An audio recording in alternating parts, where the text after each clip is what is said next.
Il est midi 2, nous allons débuter. Kwitakina, John Cody, Nadijnakaz, Kirigan Zibi, Nandonjaba, Nagachtojigaki, Nandodamata.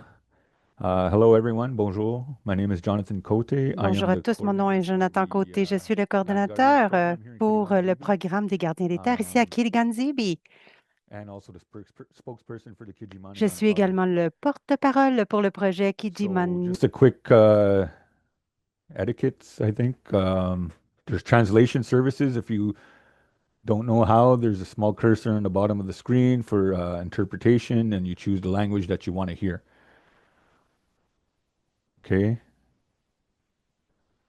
So what is Kijimanin? Kijimaninan is a Kitigan Zibi-led initiative of conservation of biodiversity in the Outaouais region. Very focused on partnerships with the municipalities and the city of Gatineau, focused on identifying some biodiversity hotspots that will be put forward towards recommendations for protected areas in the Outaouais region. This falls all in line with the COP15 30 by 30 initiative, the global initiative that Canada and Quebec have signed on.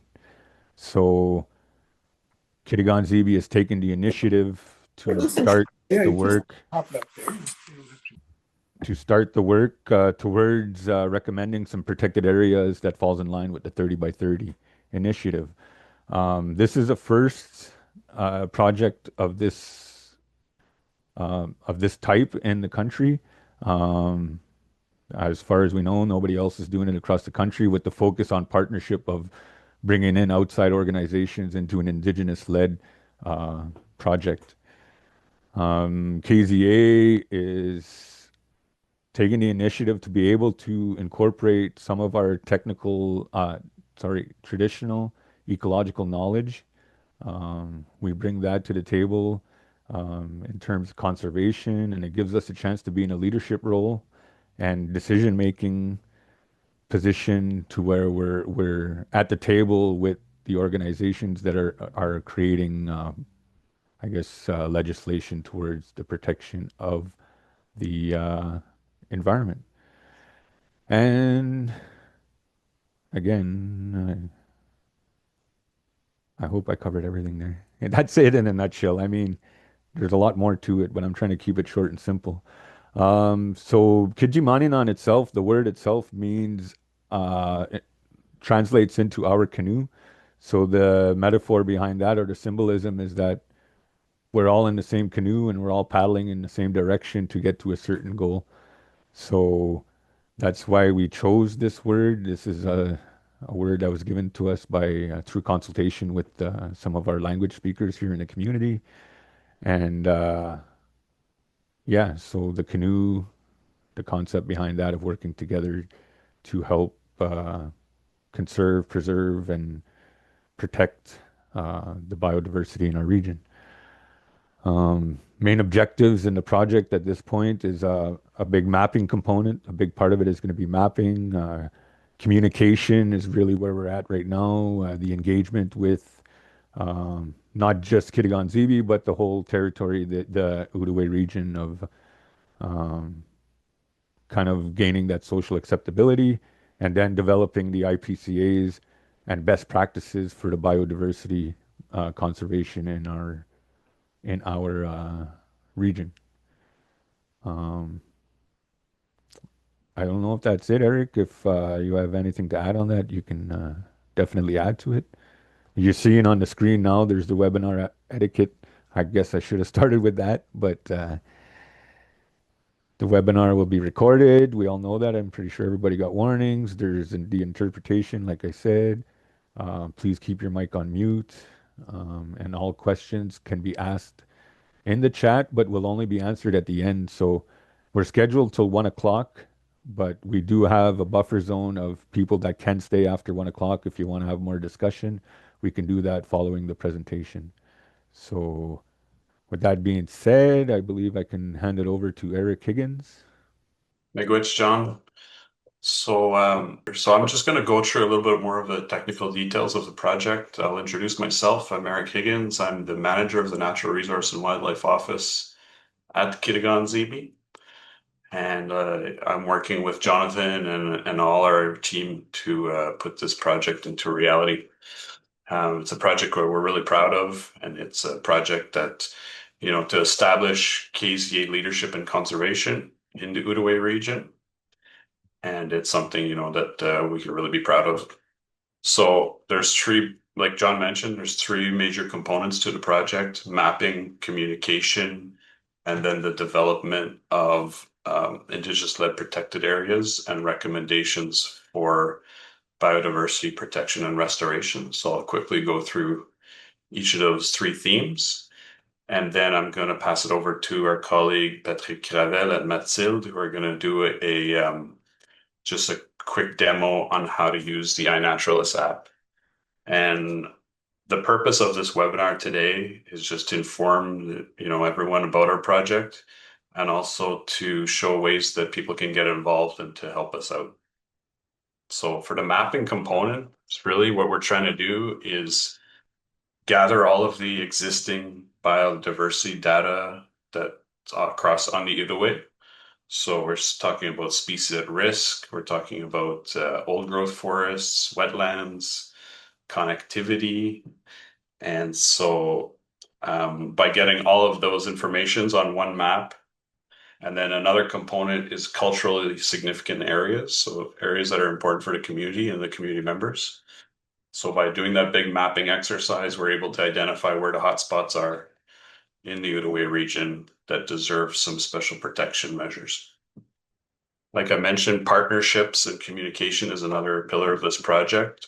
This is a photo taken at our launch last fall, and you can see all the diverse different organizations and people that are, all in the same canoe. And so, as I mentioned, we can't do this project alone. We're growing as a department, and part of this project is to build capacity at Kitigan-Zibi. But we know that it's a big project, and we're going to need help. And so that's why we're trying to build partnerships with a bunch of organizations across the territory, including MRCs, who are a big part of this project, big partners. The MRCs that are participating in the project are MRC Pontiac, MRC des Collines, MRC Papineau, and the city of Gatineau. We've done some field studies last summer, and we're going to be planning on doing some more this summer. And that's a good example of the partnerships that we're building. We get outside expertise from our friends at Coopérative des Forêts des Gens, expert botanists, and work with our land guardians to go out on the land and to find, rare plants, species at risk, medicinal plants, and identify some of those areas to protect. So just going back to our mapping component, we're using the existing data, but there's also a lot of data that doesn't exist. So we're trying to fill some of those gaps with those field studies that I'm talking about. Another part of these partnerships is us discovering all of the expertise that is available in the region. I'll mention a few of the different organizations we work with, but there's many more. And that's a continuing journey, just, getting to know the different people and, working together on a number of projects, including this one. So, we work with the Credo, we work with the Canadian Nature Conservancy, as I mentioned, Coopérative des Forêts des Gens, Capital Nature.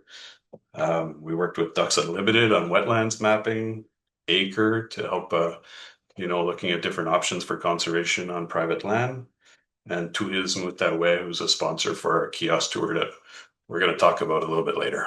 So all of this work comes together to come with a final product, which will be coming out next spring, March 2026, which will be a roadmap of our recommendations that we're going to put together on, where the hotspots that we identified for conservation, as well as recommendations in various different themes on how to preserve and protect biodiversity.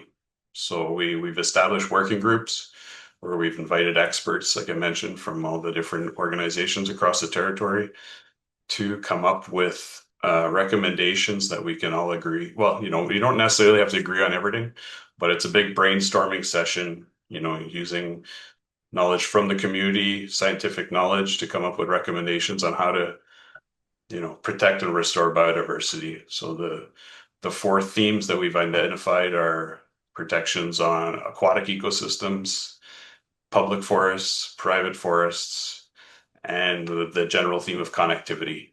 And restoration could potentially be its own theme, but it really fits into each one of those categories. So by the end of this project, we'll have a list of recommendations, and then this is really just the beginning. It's phase one, and then phase two will be to put those recommendations into practice and really try to implement them for that global target of 2030. Although we know that this work is going to continue beyond that time. So I'll pass the stick to Patrick, who's going to speak about how we can identify some endangered species and invasive species on the territory. Bonjour tout le monde. Je veux d'abord dire que je suis vraiment fier et privilégié de faire partie de ce beau projet-là avec la communauté de Kitigan-Zibi. C'est un honneur pour moi de travailler là-dedans. Puis en plus, on a beaucoup de plaisir ensemble. C'est très plaisant cette aventure-là. Fait que aujourd'hui, un des objectifs, c'est d'inviter la population en général, un peu toutes vous autres, surtout les habitants de l'Outaouais, mais aussi pour inspirer les habitants des autres régions. Comment on peut faire pour participer à cette grande initiative régionale-là? Une des choses qu'on a trouvées, c'est que les gens peuvent aider en utilisant leurs yeux parce que nous, on a des capacités limitées sur le terrain, on ne peut pas être partout. Fait qu'avec tout le monde ensemble, les yeux de tout le monde, on pourrait dresser un meilleur portrait de la situation. Fait que les deux éléments qu'on a trouvés où les gens pouvaient s'impliquer, c'est au niveau des espèces menacées et vulnérables et des espèces exotiques envahissantes. Euh, donc, ce que je vais faire, c'est vous présenter quelques-unes de ces espèces-là qui sont faciles à identifier, puis on va voir un peu c'est ça. Je vais y aller une espèce à la fois. Avant de partir, je vais vous dire qu'il y a un outil pour la flore en particulier qu'on va mettre dans le chat.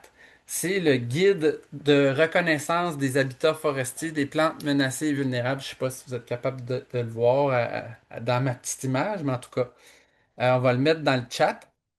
Ça, si vous avez envie d'aller plus loin, dans le fond, dans l'exploration des espèces menacées et vulnérables. Donc, la première espèce que je voulais vous présenter, c'est le cypripède royal. C'est une espèce qui est facile à identifier. C'est comme un sabot de la Vierge, mais ça a presque 1 mètre de haut, puis il y a plein de petits poils sur les feuilles. Première chose que je veux dire sur ça, c'est que on va vous donner des outils pour géoréférencer les espèces menacées, vulnérables, mais il y a des plantes qu'on ne veut pas que tout le monde sache où elles sont. Par exemple, ces belles orchidées-là, elles sont vulnérables à du braconnage puis à une cueillette parce qu'elles sont tellement belles. Fait que toutes les orchidées, on va demander d'utiliser des outils qui sont comme plus vagues. On ne veut pas savoir sont où. Idéalement, on passerait par le protocole du Centre de données du patrimoine. On va mettre le lien dans le chat. C'est pour un genre de formulaire que vous pouvez remplir. Puis pour ces espèces-là qui sont plus vulnérables à la cueillette commerciale, on préférerait que vous passiez par ce vecteur-là. Mais en tout cas, il y a 4 espèces d'orchidées qu'on retrouve dans les cédrières calcaires comme elle. Et puis c'est très facile là, d'un coup d'œil de dire, oups, c'est ça. Fait que dans la vallée de la Gatineau, puis de la vallée de la rivière Lièvre, c'est des espèces qui peuvent être trouvées dans les cédrières. Une autre orchidée qui est assez facile à reconnaître, c'est la Goudieri pubescente. Là, je suis désolé pour la traduction des mots en anglais, mais je vais le dire en latin. Gaudiera pubescens. Elle, on la reconnaît grâce à la belle ligne blanche panachée qui est comme au milieu de la feuille. Il y a d'autres Goudieri qui y ressemblent, mais il n'y en a aucune qui ont une aussi large ligne blanche dans le milieu. Elle, on la trouve dans des forêts mixtes dans le sud de l'Outaouais où on croise des pins blancs, des érables, des chênes, tout ensemble. Une espèce que, elle, on n'a pas à se soucier, je veux dire, on peut la mettre clairement sur Air naturaliste.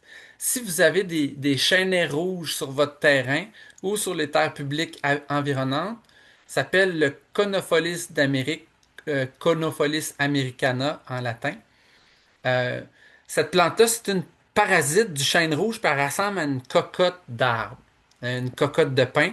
On voit plein de petites boules blanches, là, ou ça peut être des fleurs plus tôt dans l'année, puis ils font des petites colonies, là, c'est environ 12 cm de haut. Puis elle est facile à identifier dans les chênaies rouges. Dans les pinettes blanches, encore une fois, dans les milieux plus calcaires, où on a du marbre dans le sol, sur le bord de l'eau où il y a du pain blanc, on peut retrouver, en anglais, ça s'appelle pine drop, le ptérospore. Puis ça ressemble à une baguette magique rouge. Vous voyez les petites clochettes. Ben, l'image vaut mille mots, mais près de l'eau, souvent quand les pins blancs sont plutôt vieux, encore une fois, dans la vallée de la rivière Lièvre et la rivière Gatineau. Il y en a un peu ailleurs aussi dans la région, là, plus dans le sud. Une autre espèce que tout le monde connaît, l'ail des bois, elle peut ressembler à d'autres espèces, mais on va frotter la feuille. Puis si ça sent l'ail, c'est de l'ail des bois. Ça aussi, on ne veut pas mettre un endroit clair sur ail naturaliste. On va préférer utiliser euh, l'outil du centre de données du patrimoine là, que j'ai mis dans le chat. Si vous utilisez l'outil du centre de données du patrimoine, il faut un petit peu déterminer la population, prendre une bonne photo, et puis décrire brièvement l'habitat.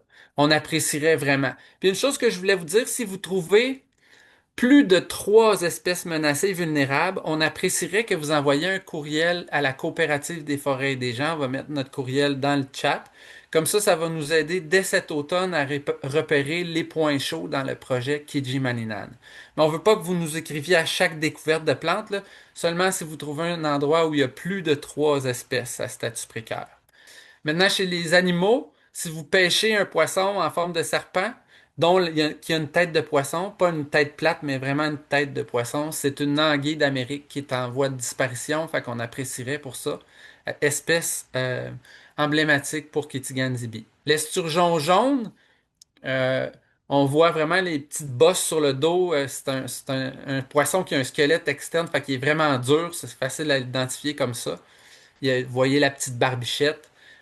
Celui-là aussi, on ne veut pas préciser exactement c'est où parce que il y a de la pêche sportive, puis on veut éviter de dire sont où les spots d'abondance d'esturgeons jaunes. Le goglu des prés, comme son nom le dit, le goglu se trouve dans les champs agricoles. Et il fait une espèce de petit son. Si jamais quelqu'un sait son nom en anglais, l'inscrire dans le chat, s'il vous plaît. Moi, je ne sais pas. Lui, il fait un genre de son de R2D2.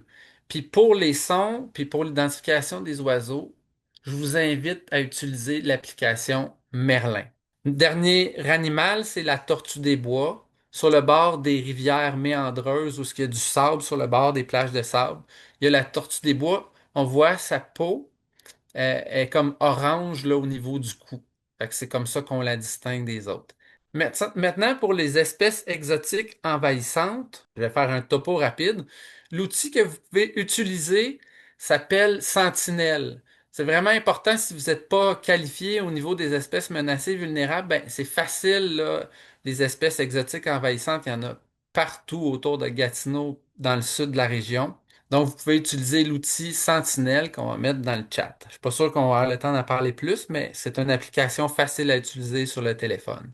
Première espèce, l'Alière officinalis. C'est ça son nom latin, puis ça ressemble en français, la même chose. C'est la plante de la famille de la moutarde, donc 4 pétales, une feuille triangulaire, puis une autre que si on froisse la feuille, ça sent l'ail. Puis elle va comme dominer nos érablières là où il y a de l'ail des bois, puis tout ça fait qu'elle est en train de manger notre biodiversité. Sur le bord des autoroutes, on est habitué de voir le phragmite, le roseau. Lui aussi, on veut que si vous le trouvez, indiquez ça sur Sentinelle ou sur iNaturalis. Ah, je voulais juste rajouter sur le roseau, si vous voyez qu'il y a une colonie qui est peu dense puis qu'il y a une tige rouge, ça peut être une espèce rare de roseau. On a une espèce rare, fait qu'on voudrait pas que le roseau rare se fasse écraser là, par la lutte aux espèces exotiques envahissantes. Donc, tige rouge et petite colonie, ça pourrait être l'espèce rare. Le nerf brun qu'on trouve beaucoup en ville, utilisé à naturaliste pour l'identifier, mais ça fait des bosquets. Il est complètement dominant là, près de Gatineau et dans le Pontiac. Maintenant, dans l'eau, le myriophile à épis, aussi si quelqu'un sait son nom en anglais, j'invite Myriophyllum spicatum, je crois, dans le chat. Lui, on l'identifie en regardant le nombre de petites feuilles. C'est comme un peigne, là, mais tu regardes juste un côté du peigne, et s'il y a plus que 12 mini petites feuilles en forme d'aiguille d'un seul côté, s'il y en a 12 à 22, c'est l'espèce exotique. Elle ressemble aux autres, fait qu'il faut vraiment compter les petites feuilles. Alors, c'était tout pour moi. Là, je laisse la parole à Mathilde qui va vous dire comment utiliser l'outil iNaturalis. Miigwech. Oui, merci Patrick. Donc, c'est ça, moi je suis botaniste à la coopérative des forêts et des gens et cette année et l'an passé, on a la chance de travailler sur le projet Kijimaninan. Donc, moi je vais vous expliquer un peu comment, en tant qu'organisme en environnement ou en tant que citoyen concerné et passionné de l'environnement, vous pouvez contribuer à la connaissance des espèces sur le territoire. Comme disait Eric, nous, on compile beaucoup de données pour augmenter les connaissances sur le territoire, mais parfois on manque d'informations. Donc, toutes les informations qu'on peut récolter sur iNaturalist nous sont très utiles. Donc, je vais partager mon écran pour vous montrer un petit peu comment utiliser cet outil-là. Donc, iNaturalist, c'est un outil en ligne entièrement gratuit de sciences participatives et ouvertes. Donc, ouverte, ça veut dire que c'est ouvert à tous et que toutes les données sont disponibles à tout le monde de façon gratuite. Et de sciences participatives, ça veut dire que les données que vous allez publier sur la plateforme iNaturalist vont être revues, corrigées ou acceptées par une communauté de naturalistes à travers le monde entier. Donc, quand vous arrivez sur le site, vous pouvez créer un compte. Moi, j'en ai déjà un, donc je vais vous montrer comment ça fonctionne sur le mien. Donc ça, c'est l'interface iNaturalist lorsque vous êtes connecté. Si par exemple, vous faites une observation d'une plante et que vous souhaitez la mettre en ligne, vous allez dans Publier. Et là, vous choisissez des fichiers que vous voulez importer. Donc par exemple, là, c'est l'interface sur l'ordinateur. Donc ce sera des photos prises avec un appareil photo. Mais il y a aussi une interface sur le téléphone qui est un petit peu plus simplifiée. Donc moi, je vais choisir des photos. Donc peut-être que vous allez la reconnaître, puisque tout à l'heure, Patrick Gravel nous en a parlé. Il s'agit d'une plante qui est protégée, donc je vais vous dire ce que c'est. C'est la Goodyeria pubescens, Goodyeria pubescens.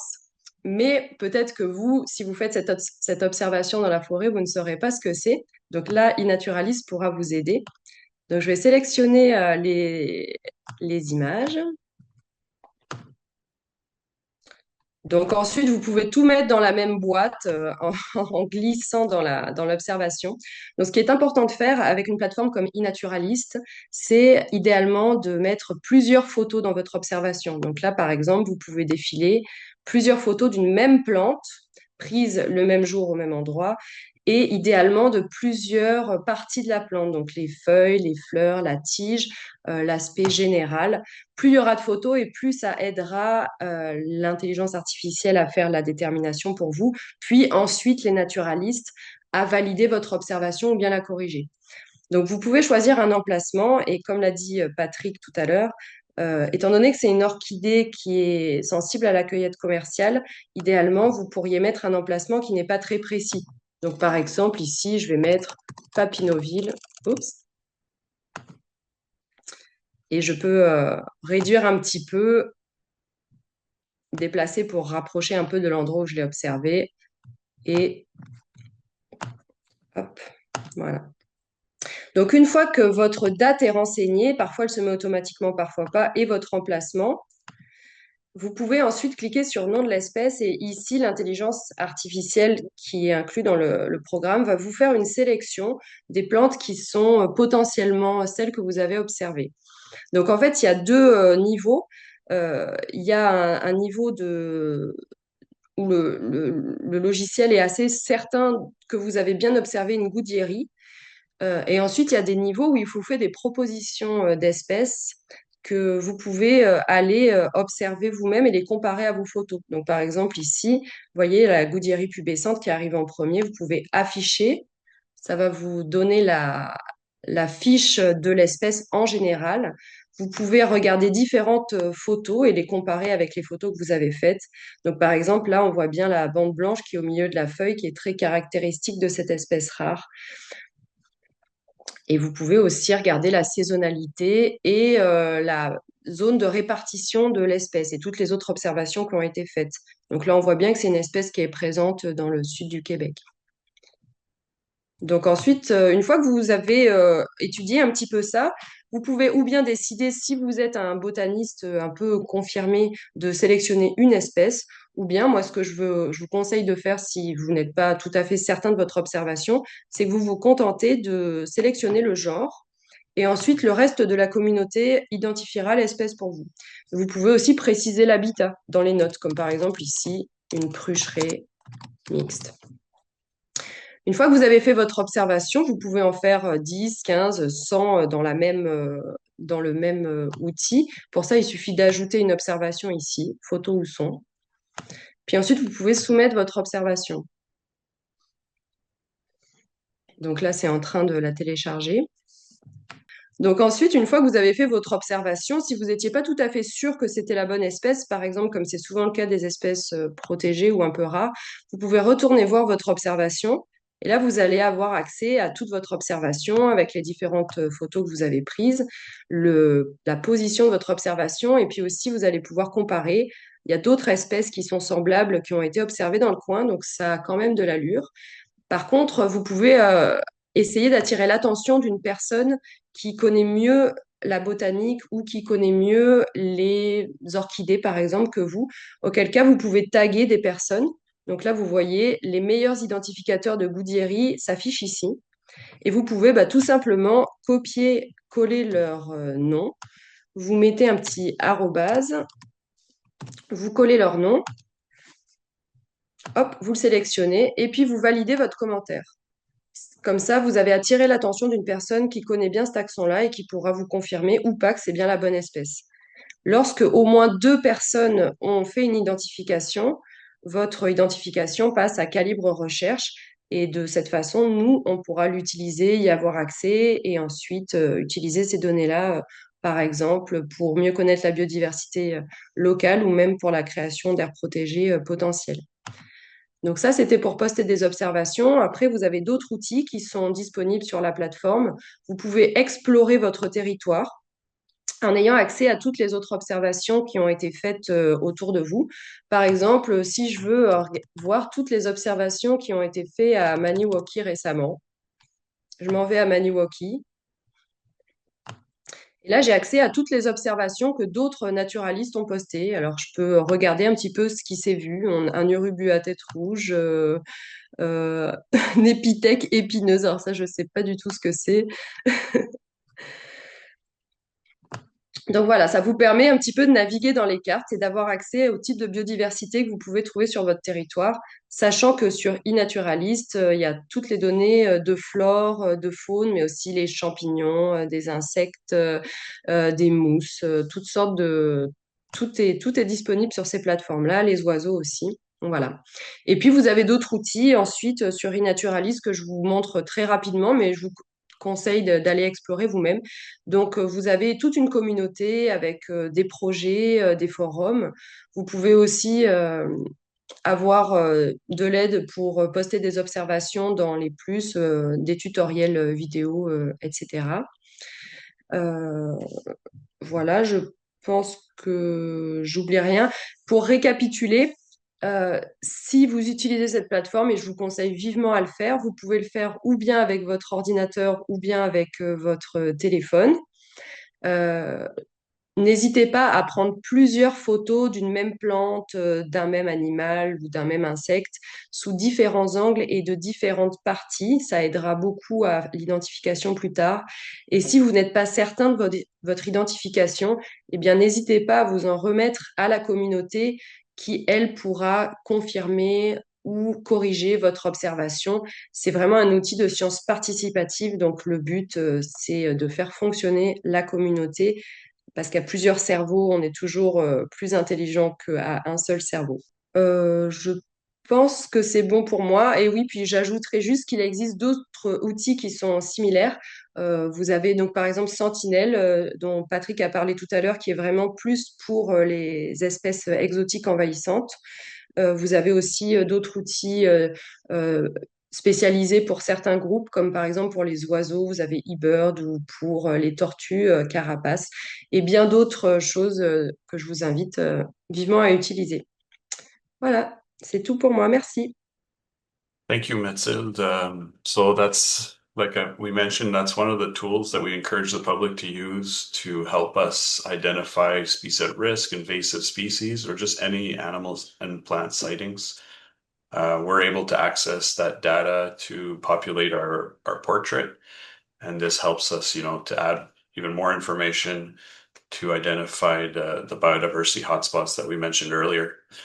So right now, I'm just going to touch on a number of ways that the public can get involved in our project. And then we're going to open the floor to questions and comments. Like Jonathan mentioned, if there's questions that go beyond 1 o'clock, we're here till 1:30, so we can keep the conversation going. So a number of ways to get involved. There's the iNaturalist app, like we mentioned. We're going to be also using the Cocorico platform to do surveys with the public to try to just get different people's opinions on different topics that we're looking into with regards to biodiversity restoration, etc., protected areas and things like that. So we're going to be developing a few different surveys. And so when those surveys are ready, they'll be posted on our social media and on our website. So people can check that out and fill out those surveys to help us, get a better understanding of what the people's opinions are on the different topics. We're also going to do a kiosk tour. So we're going to have a traveling kiosk that's going to go across the Outaouais throughout the summer. We're going to start here in Kitigan-Zibi at the powwow, and then go like different events, farmers markets, festivals, set up at different key areas. So the dates are not confirmed yet, but again, stay with our social medias and we'll announce the kiosk tour, the different dates and things like that. So we encourage people to come visit us, learn more about our project. There's prizes to be won, and we would love to chat with you about conservation. We're also planning a medicine walk in Forêt-Beauchamp on June 5th. An elder from the community is going to take a couple hours to walk through the forest and discuss about different plants and different medicinal properties of plants. So we invite anyone that's interested to join us. We haven't picked a time yet, but we'll confirm that again on our social media. But just offhand, I would say it's something like 10 to 1 or something like that. So we'll confirm those times in the coming days. We also have an event at Parc des Chênes on July 19th, where in partnership with the city of Gatineau, where we're going to, set up our kiosk there. We'll be giving a presentation and a walk through Parc des Chênes to speak about the history of that park and how it relates to the community members at Kitigan-Zibi. And also, there's a number of species at risk in that area as well. Then we have an event planned at UCO in October called Le Voyage de Sigouane. And this is really an evening of presentations, storytelling to kind of wrap up, if you will, the project. It won't be over at that point, but it's really going to be like an overview of, biodiversity, Anishinaabe culture, and just a celebration of all of that. And so tickets are going to be going on sale shortly, I believe. And so again, stay in touch with us through our social media and our website to find out more. And we invite partners, people in the public to submit blog collaborations for our website. So if anyone is inspired today or in general to write a blog about biodiversity, about collaboration with First Nations, about conservation in general, feel free to let your creativity fly, and we'd be happy to post that on our website as well. So miigwech everybody for listening to our webinar, and we'll open it up to questions. Our last slide is our financial contributors. So this project is funded by ECC Canada. We've also received funding from WWF and Tourism Dewe.